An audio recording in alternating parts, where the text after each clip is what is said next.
네, 여러분 반갑습니다. 네, 주님의 평강 가운데 승리하고 계시죠? 네, 아멘. 계속해서 마태복음 13장에서 주님의 비유를 보고 있습니다.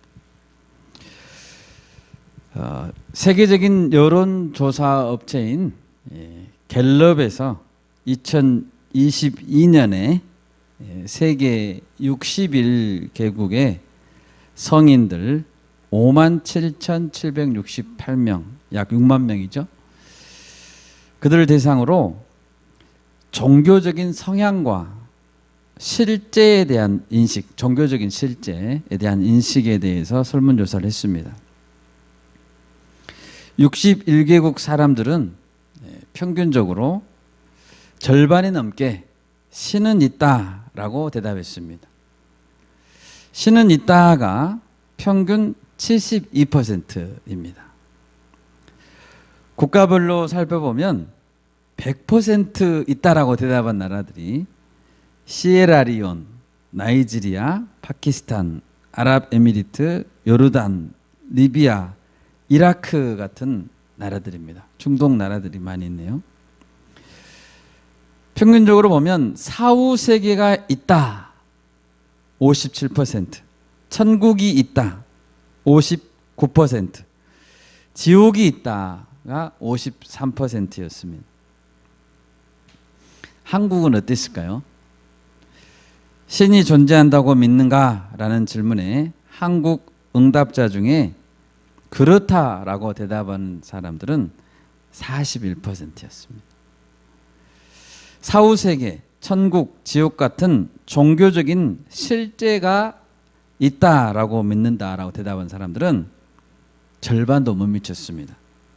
사후세계가 있다 35%, 천국이 있다 30%, 지옥이 있다는 29%였습니다.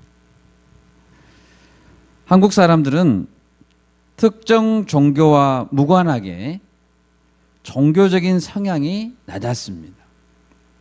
천국과 지옥이 있다고 생각하는 사람들의 비율도 낮았습니다. 이걸 보면 한국 사람들은 굉장히 실리적인 것 같습니다. 그리고 눈에 보이는 현실 세계에 더 많은 관심과 가치를 둔다는 것을 알 수 있습니다. 이 인식을 보니까 한국 교회의 책임이 더 무거운 것 같습니다.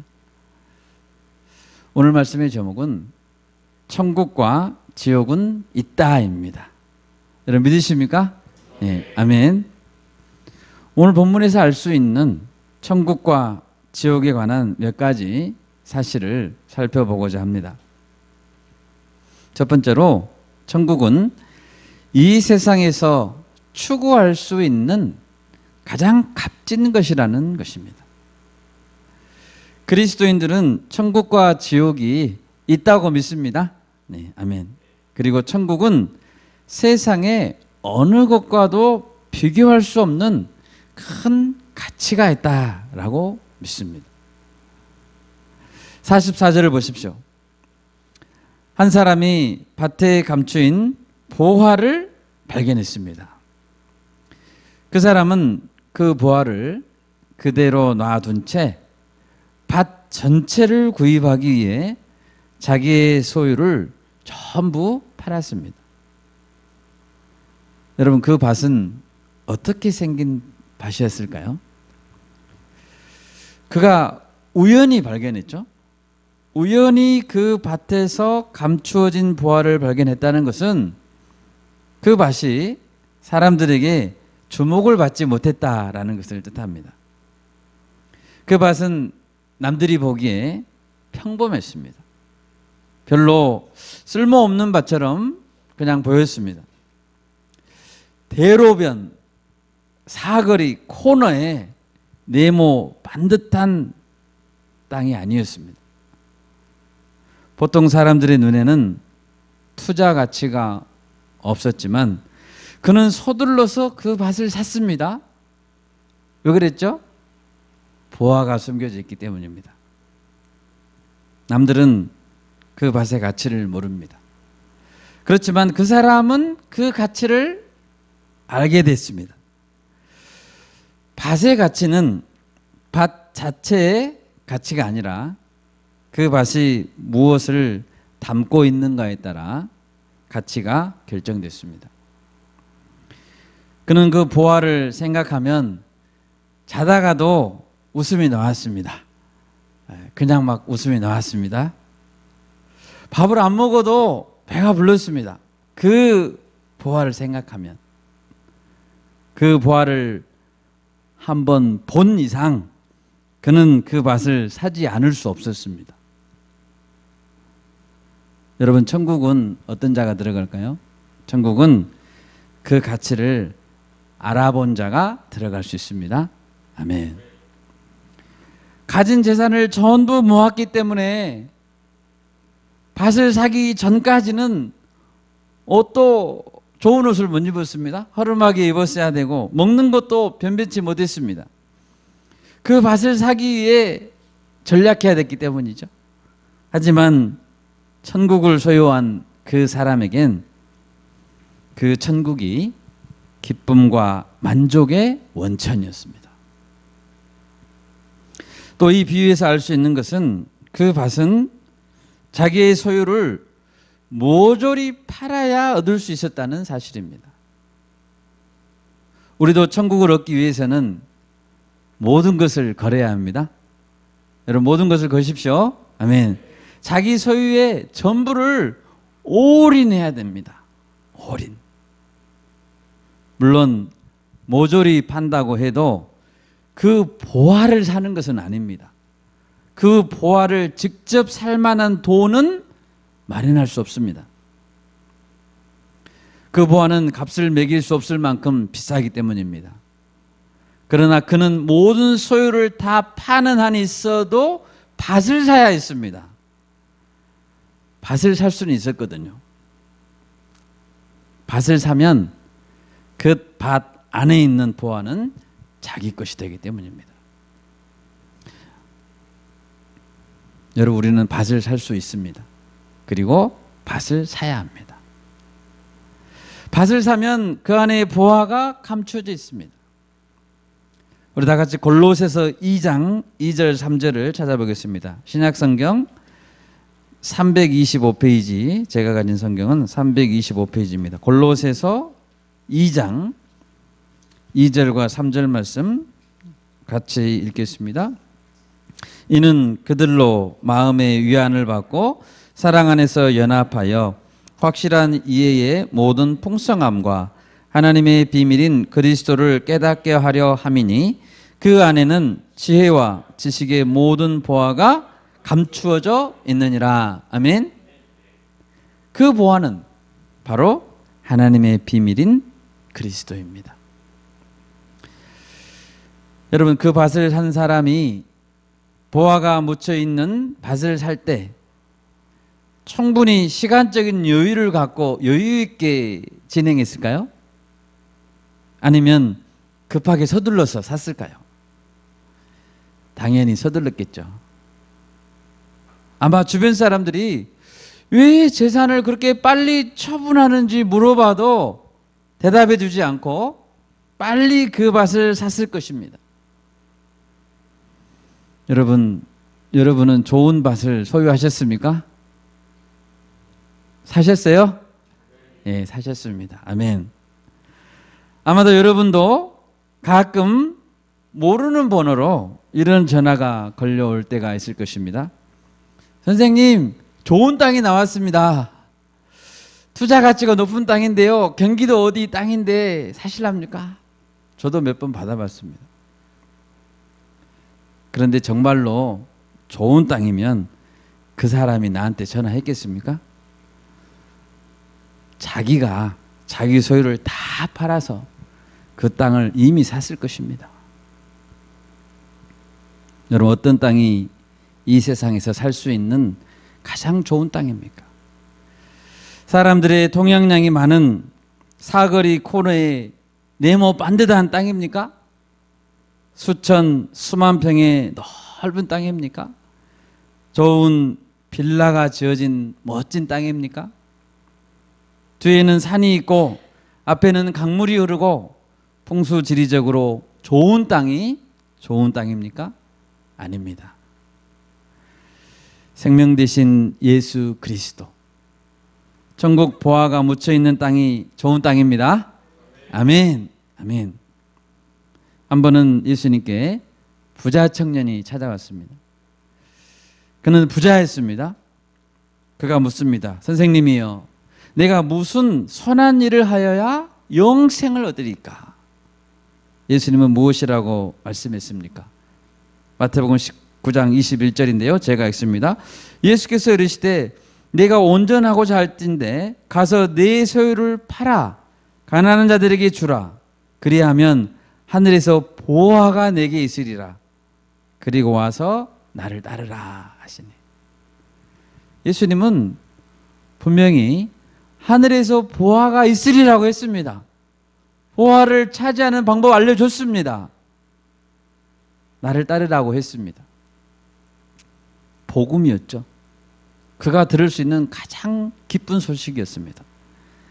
그러면 그 청년의 반응은 어땠습니까? 그 다음 절입니다. 그 청년이 재물이 많음으로 이 말씀을 듣고 근심하며 가니라. 그 청년은 자기가 가진 재물보다 예수님이 주시는 영생이 비교할 수 없이 가치가 높다는 것을 몰랐습니다. 영생을 얻고도 싶었지만 재물을 잃어버리기는 더 싫었습니다. 어리석은 청년이었죠. 여러분, 우리 마음에 천국보다 더 가치가 있다고 생각하는 것이 우상입니다. 그것은 지금 가진 돈일 수 있고 명예나 높은 자리나 쾌락적인 삶일 수 있습니다. 그 어떤 것도 천국보다 가치가 있을 수는 없습니다. 모든 것을 다 놓치더라도 우리는 천국을 놓치면 안 됩니다. 예, 아멘. 예수님은 이어서 다른 비유를 또 드십니다. 45절을 보십시오.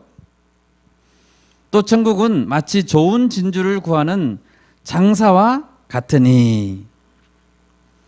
어떤 한 사람이 좋은 진주를 구하러 다녔습니다. 밭에 감추인 보화 비유에서는 보화를 우연히 발견했다고 했습니다. 그런데 진주 비유에서는 좋은 진주를 열심히 찾아다니는 장사가 등장합니다. 그는 값진 진주를 열심히 구했습니다. 그리고 구했을 때 자기의 소유를 다 팔아서 그 진주를 샀습니다. 이 장사 역시 값진 진주를 알아볼 만한 영적 안목을 갖고 있었습니다. 그가 평생에 찾아다니다가 지극히 값진 진주를 만났을 때 그는 절대로 그 기회를 놓치지 않았습니다. 우리 다 같이 마가복음 10장 찾아보겠습니다. 마가복음 10장 28절입니다. 신약성경 71페이지에 있습니다. 마가복음 10장 28절에서 30절 같이 한번 읽겠습니다. 베드로가 여짜와 이르되 보소서 우리가 모든 것을 버리고 주를 따랐나이다. 예수께서 이르시되 내가 진실로 너에게 이르노니 나와 복음을 위하여 집이나 형제나 자매나 어머니나 아버지나 자식이나 전토를 벌인 자는 현세에 있어 집과 형제와 자매와 어머니와 자식과 전토를 100배나 받되 박해를 겸하여 받고 내세의 영생을 받지 못할 자가 없느니라. 아멘. 예수님은 예수님과 복음을 위해 모든 것을 걸고 내려놓는 자는 영생을 받지 못할 자가 없다라고 했습니다. 여러분, 우리는 야곱과 에서의 이야기를 잘 압니다. 야곱은 장자가 되고 싶었습니다. 장자의 명분을 붙잡기를 간절히 원했습니다. 그리고 기회가 생기자 놓치지 않았습니다. 그 대신에 에서는 한 그릇 먹을 것을 위해 장자의 명분을 팔아버렸습니다. 에서는 평소에 장자의 명분이 얼마나 소중한 것인지 깊이 생각하지 않았던 것입니다. 다 같이 창세기 25장을 한번 찾아보겠습니다. 창세기 25장입니다. 구약성경 35페이지에 있습니다. 창세기 25장 31절에서 34절 말씀 같이 읽겠습니다. 31절에서 34절입니다. 야곱이 이르되 형의 장자의 명분을 오늘 내게 팔라.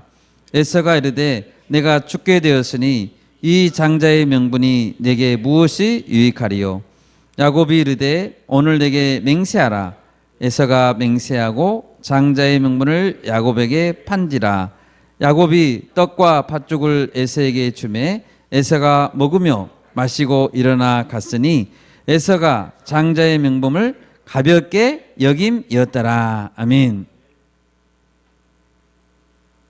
에서가 말했죠. 이 장자의 명분이 내게 무엇이 유익하리요? 에서가 장자의 명분을 가볍게 여김이었더라.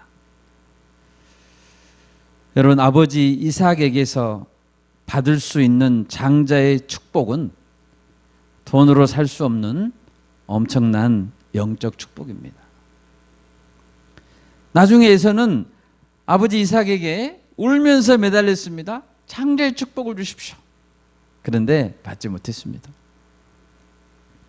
구속 역사의 물줄기는 아브라함에서 이삭으로, 이삭에서 야곱으로 흘러가고 말았습니다. 여러분, 하나님께서 귀중하게 여기시는 것을 우리도 귀중하게 여깁시다. 아멘. 그리고 그 천국 자녀의 명분을 절대로 놓치지 마시기 바랍니다.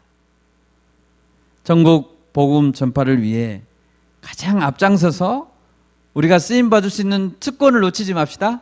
아멘. 그 특권을 사모합시다. 오늘 두 번째로, 천국과 지옥은 실제로 있습니다 라는 것입니다.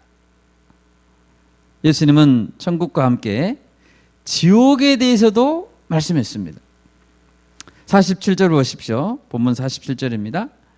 물고기가 그물에 가득하자 좋은 것과 못된 것은 구분됐습니다. 좋은 것은 그릇에 담겼지만 못된 것은 버려졌습니다.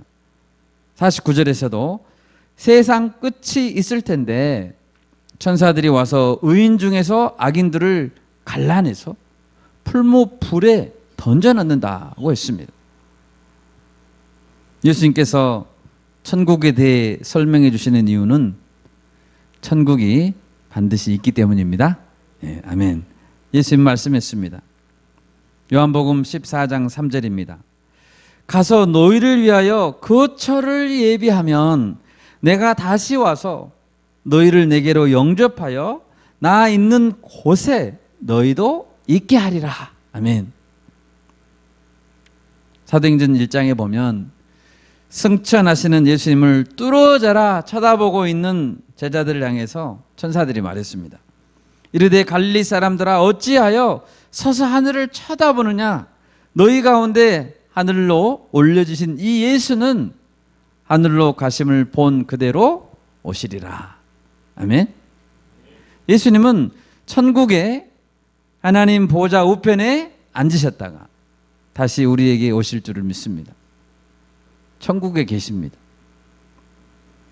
여러분, 천국이 있다는 사실을 믿으십니까?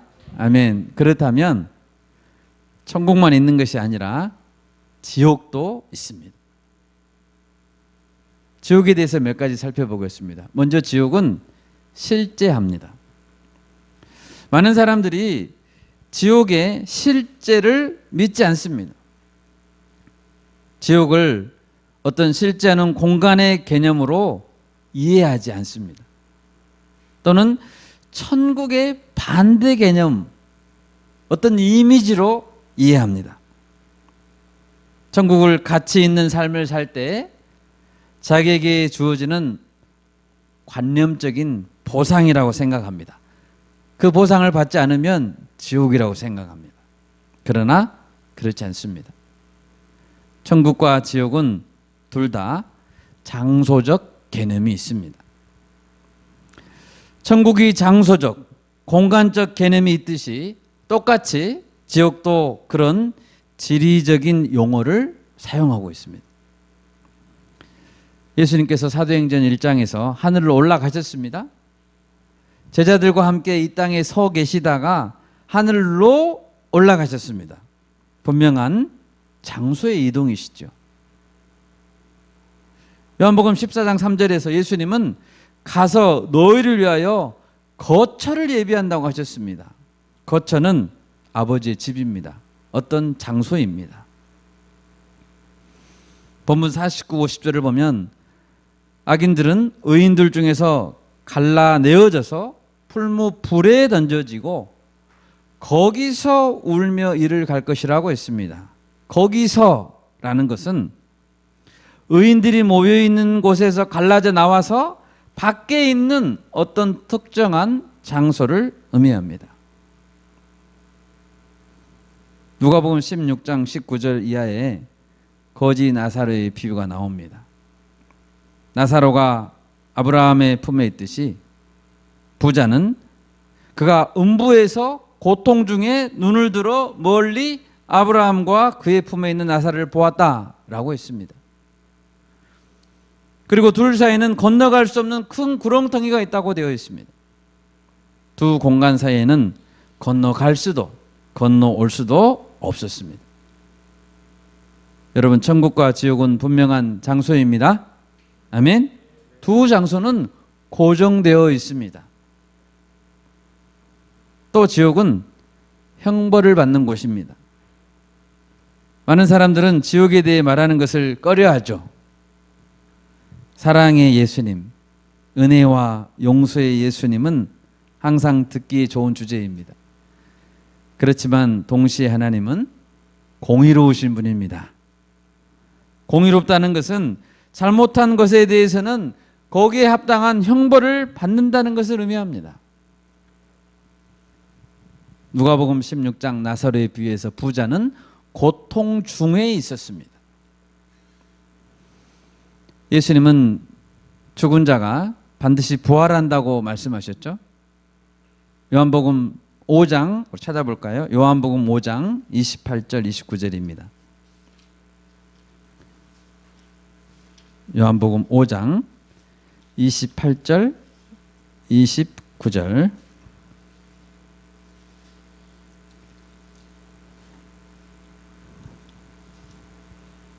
같이 읽습니다. 이를 놀랍게 여기지 말라. 무덤 속에 있는 자가 다 그의 음성을 들을 때가 오나니 선한 일을 행한 자는 생명의 부활로 악한 일을 행한 자는 심판의 부활로 나오리라. 아멘. 아멘. 악인은 심판의 부활로 부활한다고 했습니다. 악인들도 부활합니다. 이미 죽은 악인들이 사라져버리지 않았습니다. 악인에게는 심판의 부활로, 다시 말해서 형벌이 주어진다는 것을 의미합니다. 본문 50절에서도 풀무 불에 던져진다고 했죠. 요한계시록 14장 11절에서도 지옥에 대해 말합니다. 그 고난의 연기가 세세토록 올라가려다. 그 고난의 연기가 세세토록 올라가려다. 짐승과 그의 우상에게 경배하고 그의 이름 표를 받는 자는 누구든지 밤낮 쉼을 얻지 못하리라. 요한계시록 20장 10절입니다. 또 그들을 미혹하는 마귀가 불과 유황못에 던져지니 거기는 그 짐승과 거짓 선지자도 있어 세세토록 밤낮 괴로움을 받으리라. 아멘. 지옥은 형벌을 받는 곳입니다. 쉼을 얻지 못하는 장소입니다. 밤낮 쉼을 얻지 못합니다. 밤낮 괴로움을 받는 장소가 지옥입니다. 그래서 우리는 결코 지옥에 가지 말아야 됩니다. 지옥에 가는 자는 가장 불쌍한 자들입니다. 그리고 천국이 영원하듯이 지옥도 영원한 공간이라는 것입니다. 악인에 대한 형벌도 그러므로 영원한 형벌입니다. 마가복음 9장에서는 지옥을 가리켜서 꺼지지 않는 불이라고 했습니다. 구더기도 죽지 않는다고 했습니다. 여러분, 의인들의 영혼도 그리고 악인들의 영혼도 중간에 소멸되지 않습니다. 의인들이 세세토록 왕노릇하듯이 악인들은 세세토록 괴로움을 받을 것입니다. 여러분, 천국과 지옥은 반드시 있습니다. 아멘. 이것은 예수님께서 분명히 말씀하신 복음입니다. 마지막 크게 세 번째로, 성도는 천국이 있기 때문에 희망을 갖고 살아야 됩니다. 여러분, 천국과 지옥이 있다는 것은 무엇을 의미할까요? 천국과 지옥이 있고 이 땅은 유한하기 때문에 이 땅에서는 열심히 살지 않아도 된다는 뜻입니까? 천국만 가면 되기 때문에. 유한한 지구는 절망적이라는 뜻일까요? 그렇지 않습니다. 우리는 이 땅에 살아도 희망을 갖고 살아야 됩니다. 아멘. 만약 천국도 지옥도 없다면 절망적이죠. 지옥만 있다면 더 절망적이죠. 그러나 우리는 천국이 있습니다. 아멘. 천국이 있다는 소식은 복음입니다. 여러분, 천국이 있고 마지막 공의로운 심판이 있다면 우리는 이 땅에서 어떻게 살아야 될까요? 다 같이 히브리서 11장을 찾아보겠습니다. 히브리서 11장입니다. 365페이지. 히브리서 11장 13절에서 16절까지 같이 한 목소리로 읽겠습니다. 13절에서 16절입니다. 이 사람들은 다 믿음을 따라 죽었으며 약속을 받지 못하였으되 그것들을 멀리서 보고 환영하며 또 땅에서는 외국인과 나그네임을 증언하였으니 그들이 이같이 말하는 것은 자기들이 본향 찾는 자임을 나타냄이라. 그들이 나온 바 본향을 생각하였더라면 돌아갈 기회가 있었으려니와 그들이 이제는 더 나은 본향을 사모하니 곧 하늘에 있는 것이라. 이러므로 하나님이 그들의 하나님이라 일컬음 받으심을 부끄러워하지 아니하시고 그들을 위하여 한 성을 예비하셨느니라. 아멘. 아브라함은 더 나은 본향, 자기가 나왔던 본향이 아니고 갈대아 우르가 아니고 더 나은 본향, 곧 하늘에 있는 것을 사모하며 살았습니다. 그는 육신의 고향 갈대아 우르로 돌아가지 않았습니다. 이삭과 야곱도 마찬가지였습니다. 아브라함과 그 아들 이삭과 그 손자 야곱이 한 장막에 우고 있습니다. 그러므로 천국을 소망하는 성도들은 이 땅에서 나그네처럼 살아야 됩니다.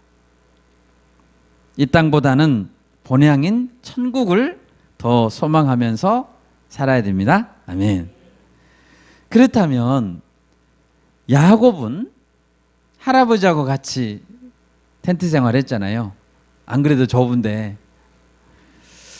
야곱은 나그네와 같은 세상이고 텐트에서 살아야 되고 이 땅이 자기들의 땅도 아니니까 아이를 낳지 말아야 되겠다라고 생각했을까요? 살기 힘든 세상이니 이런 세상을 자식들에게 물려주지 않아야 되겠다고 생각했을까요? 그렇지 않습니다.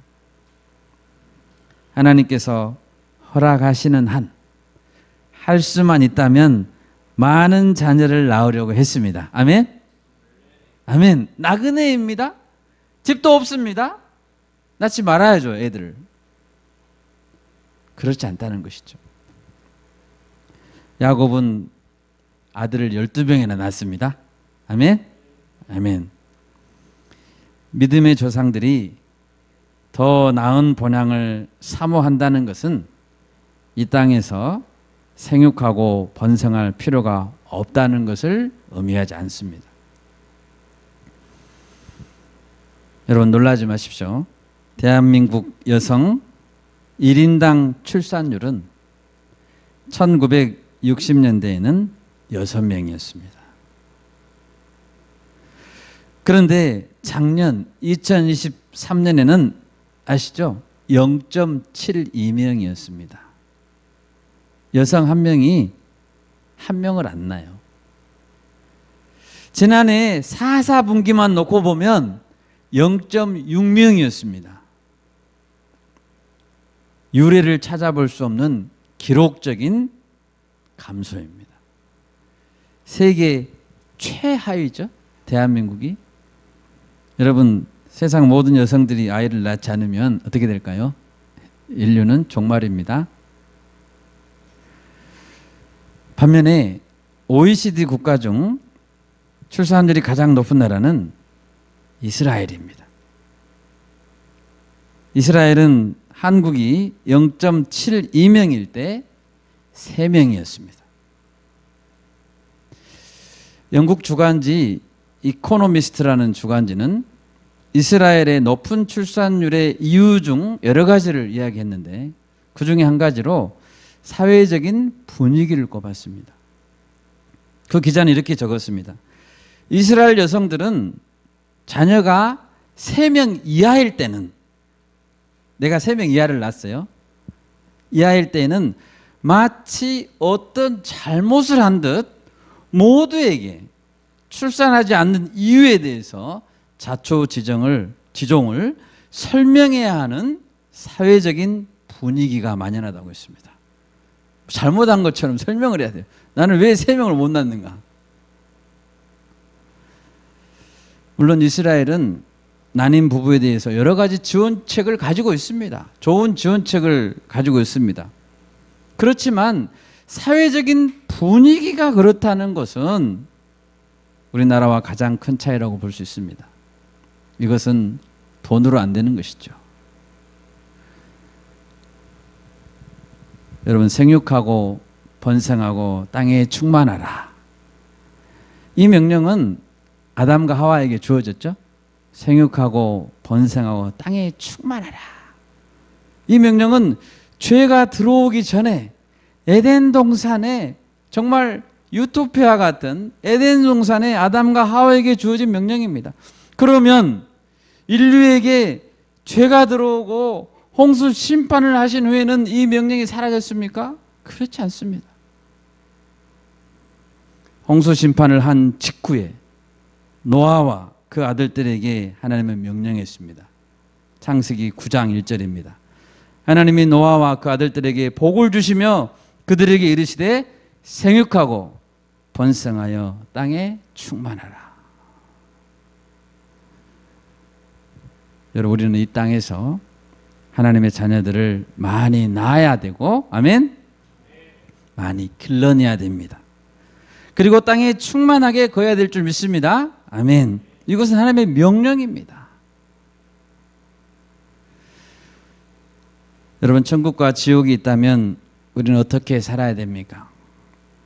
불신자들에게 하루라도 더 빨리 복음을 전해야 됩니다. 불신자들도 그 밭을 빨리 살 수 있도록 전해줘야 됩니다. 제사장의 사명을 더 열심히 감당해야 됩니다. 니느웨와 같은 강포한 민족의 도시에도 복음이 들어가야 됩니다. 고린도와 같은 그 당시에 아주 타락한 도시였죠. 타락한 도시에서도 복음이 전해져야 됩니다. 고린도는 타락한 도시였지만 하나님은 바울에게 환상으로 말씀했습니다. 두려워하지 말며 침묵하지 말고 말하라. 내가 너와 함께 있음에 어떤 사람도 너를 대적하여 해롭게 할 자가 없을 것이니 이는 이 성 중에, 이 성이 어떤 성에서, 고린도라니까요. 가장 타락한 도시였다니까요. 이 성 중에 내 백성이 많음이라. 아멘? 아멘. 빌립보와 같은 콧대 높은 도시에도 복음은 전해져야 됩니다. 죄악의 온상과도 같았던 바벨론이라고 불렀죠. 그런 로마에도 교회가 세워져야 합니다. 바울이 뭐라고 했습니까? 로마도 보아야 하리라. 이제 말씀을 맺고자 합니다. 여러분, 천국과 지옥이 분명히 있다고 믿는 사람과 믿지 않는 사람은 삶의 자세가 전혀 다를 것입니다. 천국에 들어갈 수 있는 길은 오직 예수 그리스도뿐입니다. 아멘. 분명히 천국과 지옥이 있다고 믿는다면 당연히 지옥에 가지 않기 위해 모든 수단을 동원해야 될 것입니다. 더 나아가서 지옥에 가지 않기 위해서 애쓰는 것이 아니라 이 땅에 살 때 하나님께 주신 지상 명령을 충실히 행하기 위해 희망을 가집시다. 생육하고 번성합시다. 아멘. 적극적으로 살아갈 수 있기를 바랍니다. 우리가 천국을 생각할 때 마음에 감사와 기쁨이 넘쳐야 됩니다. 여러분, 감사와 기쁨이 넘칩니까? 아멘. 그 사람은 밤에 자다가도 그 땅만 생각하면 실실 웃었다겠죠? 여러분도 그러십니까? 천국만 생각하면 막 웃음이 나옵니까? 그래야 됩니다. 아멘. 나에게 만약 그런 기쁨과 감사가 없다면 나는 정말로 천국을 소유하고 있는가? 점검해 봐야 됩니다. 내 신앙을 점검해 봐야 됩니다. 이 말씀을 생각하시면서 남은 한 주간 승리하시기를 주님의 이름으로 축원합니다. 아멘. 제가 기도하겠습니다.